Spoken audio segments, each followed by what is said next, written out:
ihisha ikintu yakuvuzeho? Kuki Imana itakubwira ngo ejo uzaba uri meya? Kuki Imana itakubwira ngo ejo uzaba uri perezida? Kuki Imana itakubwira ngo ejo uzaba utunze amahegitari? Ntiyakora ikosa, niko nabimvuze ngo ntiyakora ikosa ryo kukubyukiriza abazimu basinziriye n'abakangutse nibatakoroheye.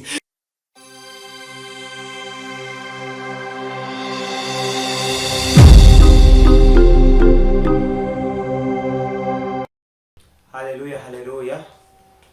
Ndabakiriye mwese abankurikiye, nakiriye abo dusanzwe tubana, nakiriye abari mu gihugu cy'u Rwanda, muri Afrika, mu bihugu bitandukanye, mu bice, mu migabane itandukanye y'isi. Mwese ndabakiriye mu ijambo ry'Imana. Ndashaka ko uyu munsi tuganira ku ijambo ry'Imana, kandi ndatekereza ko biraza kugenda neza. Ndagira ngo mbanze shimire abantu tubana buri munsi uko bwije nuko bukeye, abantu bankurikira ndabashimiye cyane. Ndagira ngo mbasabire umugisha kuko mugerageza kunyereka yuko turi kumwe mumurikira umunsi ku wundi. Imana ibaha umugisha, Imana ihaze kwifuza kwanyu, Imana ibasubize, Imana ibagirire neza kuko mwagerageje gutinda imbere yayo, nayo nikareke kubareba no kubitaho. Imana ishimwe cyane. Hari bimwe mu byifuzo abantu bagiye bangezaho ngira ngo tuze kuvugaho, kandi nukuri mwagize neza, mugenda mumbwira ibyo mukeneye gusobanukirwa, kandi nkaba nsaba buri muntu wese ko umurikira ko angeza icyifuzo cye, yaba icyo gusenga, ariko ibintu byose bizagenda neza. Hari abantu bagiye bambwira ko bakeneye ko tujya dusenga, dufata umwanya wo gusenga, dusengera ibyifuzo, kandi ibyo bintu turimo turabitekereza. Turitekereza ko tugomba gushyiraho umwanya w'urukerera rwo gusengera ibyifuzo, kandi birimo birakorwa. Mu minsi iri imbere tuzababwira, tuzabamenyesha igisubizo. Ikindi, hari bamwe mu bantu bagiye bangezaho icyifuzo bibaza ku bintu badasobanukiwe, ari nacyo kintu tugiye kuvugaho muri aka kanya. Uwigeze ambaza ati kubera iki abantu baba imbere y'Imana, abantu bagasenga, abantu bakaba mu bihe byo gusenga, abantu bakaba mu bihe byo gukurikirana ijambo ry'Imana, ariko ugasanga nibo bahora mu bigeragezo, ugasanga nibo bahora mu makuba, ugasanga ibigeragezo bihora bibugarije. Ndagira ngo ntabwo byose tuzaba tubisubiza rimwe, ariko iki ngiki ndagira ngo tugihereho aricyo tuvugaho, kandi no kuri Imana irabana natwe. Kandi umuntu wabajije iki kibazo, ndagira ngo uze gukurikirana bimwe mu byo tugenda tuganiraho, kandi biragenda neza, uranyurwa kandi urasubizwa. Reka tubanze dusenge, dushime Imana kuko Imana yabanye natwe. Sabira umugisha abantu bakanze subscribe, bandika muri comment bakatubwira uko bimeze, uko bari kubibona, bafashijwe, abatubwira ibyo tugomba gukosora, batugisha inama. Mwese Imana ibaha umugisha cyane. Ndabasabiye umugisha. Nawe wumvishe iyi video nonaha tugiye kubana bwa mbere, hita ukanda subscribe kugira ngo tujye tubana mu ijambo ry'Imana, kandi umugisha w'Imana ube kuri wowe. Turagushimira Mwami mwiza, turaguhimbaje kubera yuko uri Imana yacu, wabanye natwe mu minsi yose yatambutse, waratwimanye, waraturengeye, waraturwaniriye. Ibyahize ubugingo bwacu byari byinshi. Wabanye n'abanyarwanda, ubana n'itorero ryawe, wabanye n'urubyiruko rw'abasore, ubana n'abakobwa, ubana n'abamama, ubana n'abapapa, wabanye n'abubatsi ngo, ubana na buri mwese mu ruhande rwe. Warinze itorero ryawe, warinze abanyarwanda, warinze abanyafurika, urinda Uwiteka Imana nyir'ingabo abaturage ku isi hose mu migabane itandukanye y'isi. Wagiye wiyerekana, wagiye uganza, wagiye ukora ibikomeye, wagiye ugira ibyurema, wagiye Uwiteka Imana urengera abantu. Izina ryawe nirishimwe. Aya masaha turagushimiye Uwiteka Imana nyir'ingabo, ndaweje icyubahiro kuko wabaye mu ruhande rwacu, waratwimanye, watubereye ku rugamba, watubereye umurengezi, waraturwaniriye. Ibibazo byagiye biza ari byari byinshi ariko ukatuzigama. Benshi bari bagiranye ariko twebwe watwitayeho. Izina ryawe nirishimwe. Sengeye buri umwe wese uri kumurikiye, umuntu wese umva iyi video, kugira ngo ineza yawe imubeho, urukundo rwawe rumubeho, ubuntu bwawe bumugendeho, icyubahiro n'ubutware no guhimbazwa bituruka mu ijuru bibane natwe, kubera yuko Imana ishoboye byose. Amasaha tugiye kumva ijambo ryawe, tugiye kubana mu ijambo ryawe. Ndasengeye abantu bose bankurikiye, basabiye umugisha cyane, kugira ngo iri jambo ribashe kugira ibyo ryubaka mu buryo bw'umwuka no mu buryo bw'iterambere. Izina ryawe rikomeze guhabwa icyubahiro. Ngabwe nubane natwe rero, ngo nutwigaragarize, Mwuka wera dusura, ineza yo mu ijuru itubeho, ubuntu bwawe bugomeze kubana natwe none n'iteka ryose. Urakoze Yesu, amen. Imana ishimwe cyane. Kwa turimo tuvuga ko tugiye kuganira, turasubiza ikibazo kimwe, ikibazo kivuga impamvu, kivuga ku mpamvu ni kubera iki umuntu w'Imana, umuntu aba mu bigeragezo, umuntu aba mu ntambara ariko agahura n'ibigeragezo, kandi ari mu murimo w'Imana, kandi arimo asenga, arimo akanura, arimo yerekwa, arimo abwiriza, arimo aririmba, atavuye mu buntu bw'Imana, akagomeza kuba imbere y'Imana, ariko ugasanga igihe kimwe na kimwe cyangwa ugasanga igihe cyinshi ahura n'ibigeragezo, ugasanga ibigeragezo biramwugarije. Ndagira ngo ngubwire ngo kugeragezwa ntabwo umuntu ageragezwa kubera ko ari mu byaha. Abigishwa ba Yesu bigeze babaza Yesu, baramubaza bageze ku mpumyi, baramubaza ati iyi mpumyi kuba yaravutse yarahumye, kuba itareba, kuba itabasha kubona umuntu usohotse n'uwinjiye, kuba itabasha kumenya utambutse, ni icyaha iyi mpumyi yakoze yavukanye, cyangwa se ababyaye iyi mpumyi nibo bakoze icyaha? Yesu abasubiza amagambo meza cyane, arababwira ngo ntabwo iyi mpumyi yigeze ikora icyaha. Imana ishimwe cyane. Aravuga ngo nta nubwo ababyeyi bayibyaye aribo bakoze icyaha, ariko Yesu avuga amagambo akomeye, aravuga ngo nukugira, yari ukugira ngo imirimo y'Uwiteka yerekanirwe muri iyi mpumyi. Imana ishimwe cyane. Hari ibintu byinshi bikubaho, atari uko wacumuye, atari uko wapaganye, atari uko winjiye mu byaha, atari uko waretse gusenga, ahubwo Imana ikemera ko winjira muri icyo kika rimwe na rimwe, ari ukugira ngo uzavemo ubuhamya, ari ukugira ngo Imana ikwagure, ari ukugira ngo ikuremere ibyo kubwira abantu bizafasha abandi bantu. Imana ishimwe cyane. Hari umuntu wigeze utubwira ngo umuntu uzavamo umuti wo kuvugutirwa abandi bagakira, ngo atinda mu butayu. Bishatse kuvuga iki?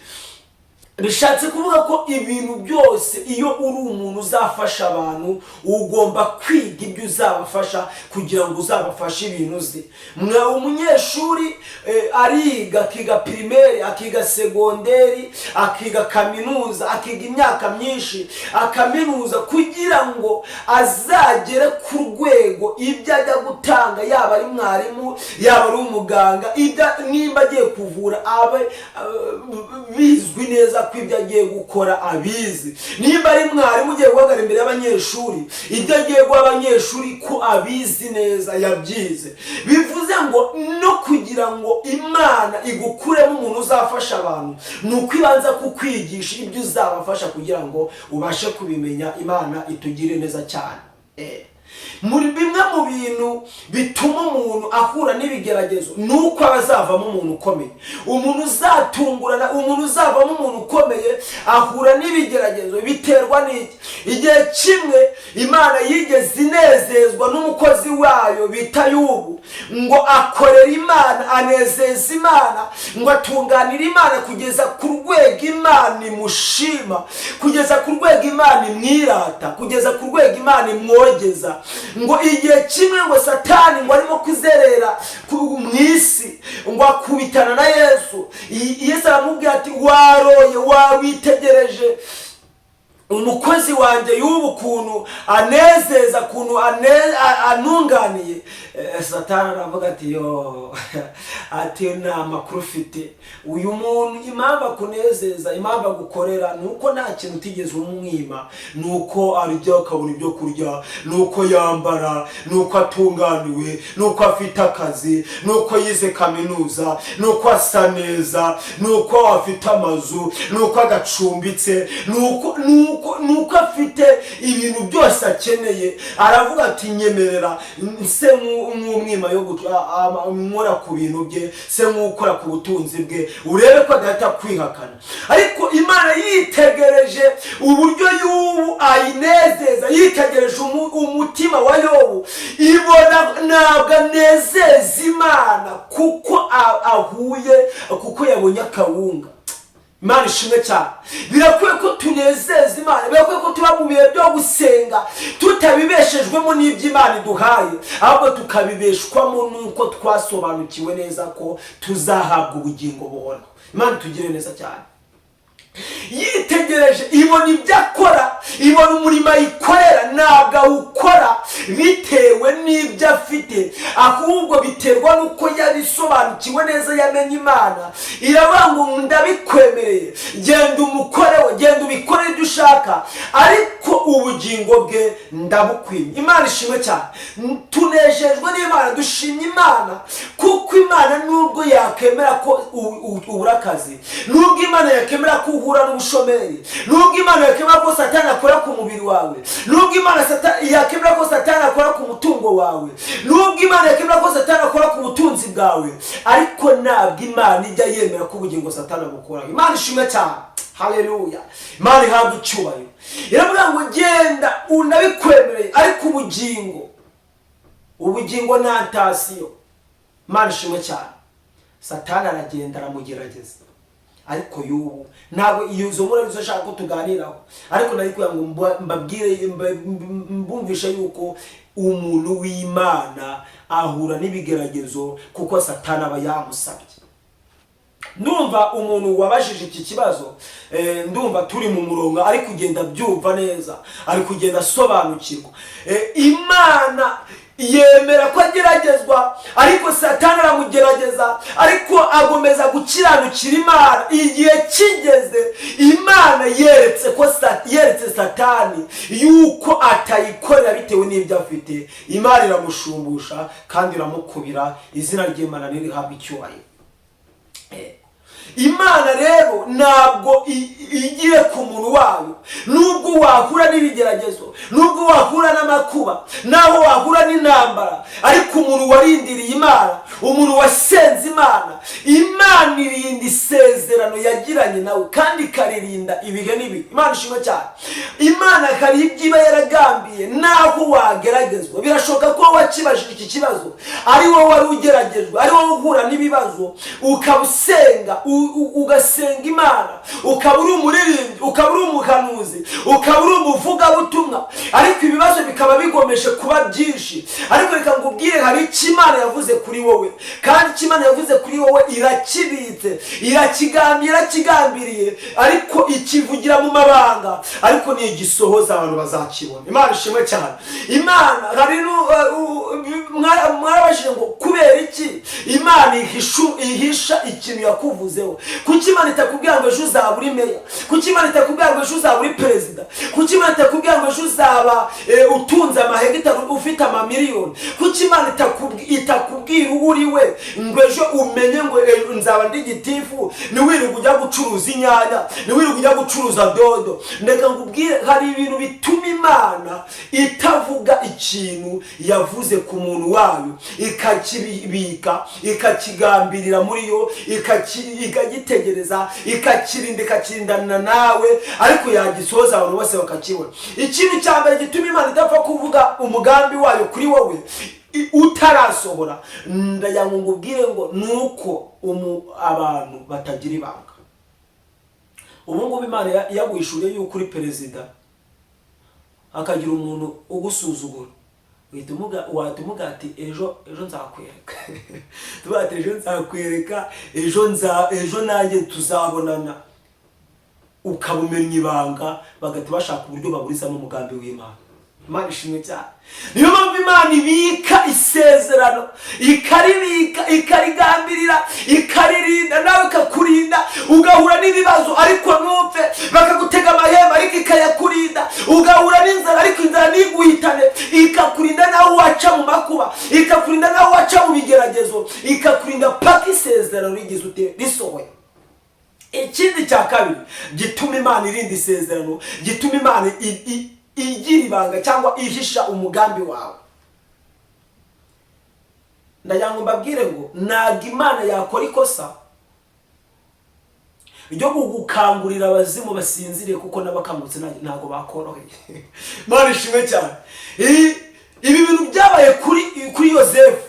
Dusome mu Itangiriro turebe ku handitse mu Itangiriro kugira ngo mbabwire ko ibi bintu biba byanditse. Yosefu ibice 32, Itangiriro ibice 37, dusoma umurongo wa 21 na 22. Handitse ngo Rubeni arabyumva dusubiremo. Handitse ngo Rubeni arabyumva aramubakiza, arababwira ati twe kumuhwanya, kandi ati mwe kuvusha amaraso, ahubwo mumujugunye muri urwo rwobo, ahubwo mumujugunye muri urwo rwobo ruri mu butayu, ariko amaboko yanyu ye kumubaho. Imana itugirire neza cyane. Iri jambo, uyu Rubeni ni umwe mu bavandimwe b'uyu Yosefu. Imana ndagira ngo mbahe urugero rugaragaza ko impamvu Imana ibika umugambi wayo, ikagambira kukugira neza ariko ikabikorera mu mabanga, ntigende ngo ibisakaze kandi bitarasohora, ikabivugira mu mabanga, ikabibika ukarinda umugambi wayo kugira ngo uzasohore utungure abantu.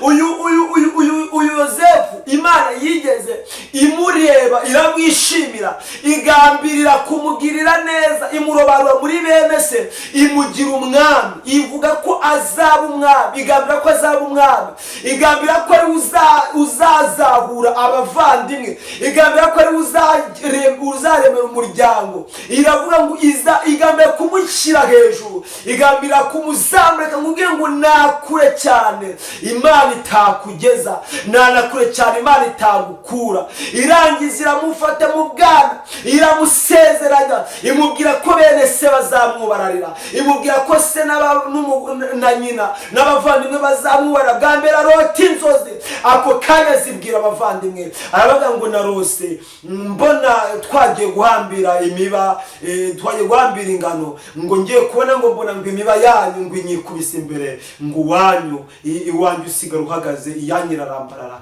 Bishatse kuvuga ko bazamwikubita imbere bakamwubararira. Babyumvishije bararakara cyane, bagira ishyari, bibwira mu mitima yabo kuburizamo umugambi w'Imana. Bibwira mu mitima yabo kuburizamo umugambi w'Imana. Bibwira mu mitima yabo kuvuga ngo ibi bintu tugambiriye turebe uburyo bitazasohora. Arongera ararota ngo abona ngo ukwezi n'inyenyeri ngo n'izuba bimanuka bimwikubita imbere. Bishatse kuvuga ngo se na nyina n'abavandimwe bazamwikubita imbere. Byasobanuraga kimwe, ariko babyumvishije barababara cyane, ngo bahita batsika mu mitima, bagambira kuburizamo umugambi w'Imana kuri we. Ariko baramurwanya. Igihe kimwe ngo ise amutuma kuri bene se bagiye kuragira, bagiye mu mukumbi, abatuma ngo agende abakire iyo mafunguro, agenda agiye kubashaka. Bagezeho bagambirira kumwica ngo bice umwana w'intama, basiga ikanzu ye, bajye kwereka uwo mubyeyi wabo ko ari inyamaswa zamuriye. Ariko Imana yohereza marayika zira mu muvandimwe bita Rubeni, ngo araza aravuga ngo ntabwo dukwiye kumena amaraso y'umuvandimwe. Ariko aravuga ngo hariya mbonye urwobo ruri mu butayu, mureke tumujugunyemo, n'ubundi habamo intare n'inyamaswa n'inzoka n'amazi yo mu butayu, ibyo bizamwiyicira, ariko amaraso ye atatugezeho.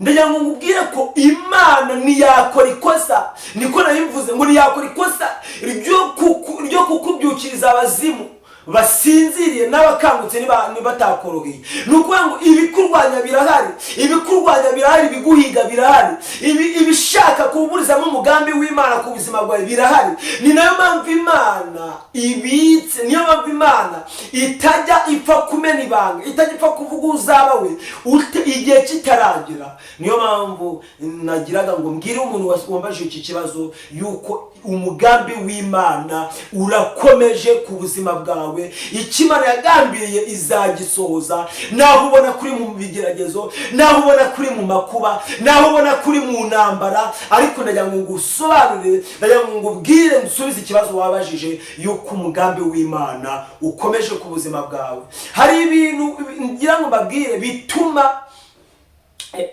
ndashima Imana irakomeye cyane. Imana irashoboye, Imana izi ubwenge. Imana ishimwe ko iyigambiriye kukugirira neza, iyigambiriye kugusubiza idaca ku bavandimwe. Imana igambiriye kugusubiza nica ku bavandimwe bawe. Imana igambiriye kugusubiza nica kuri pasiteri. Imana igambiriye kugusubiza nica ku baturanyi. Imana igambiriye kugusubiza nica ku bayobozi. Kuko ikiza kuba ari Imana, ikiza kuba twicaye imbere y'Imana, izana ibisubizo ikabicisha ku muvandimwe wawe, ntabwo umuvandimwe yakemera kubigeraho. Kuko igihe cyose umuvandimwe nabo aba yumva yazamuka, ntabwo yakishimira kuzamuka mbere ye, ntabwo yakishimira kutera imbere mbere ye. Niyo mpamvu Imana iramutse ica ku muvandimwe, ntabwo umuvandimwe yakemera ko, ntabwo Imana yamunyuzaho afite uburenganzira, yamunyuzaho igisubizo cyo kukugira meya kandi we ari mudugudu. Ni ukuvuga ngo yavuga ngo bimerewe. Ariko Imana idaca ku bavandimwe irashoboye, irizira. Niyo mpamvu icyo yagambiriye kuri we izagisohoza. Imana itugire neza cyane.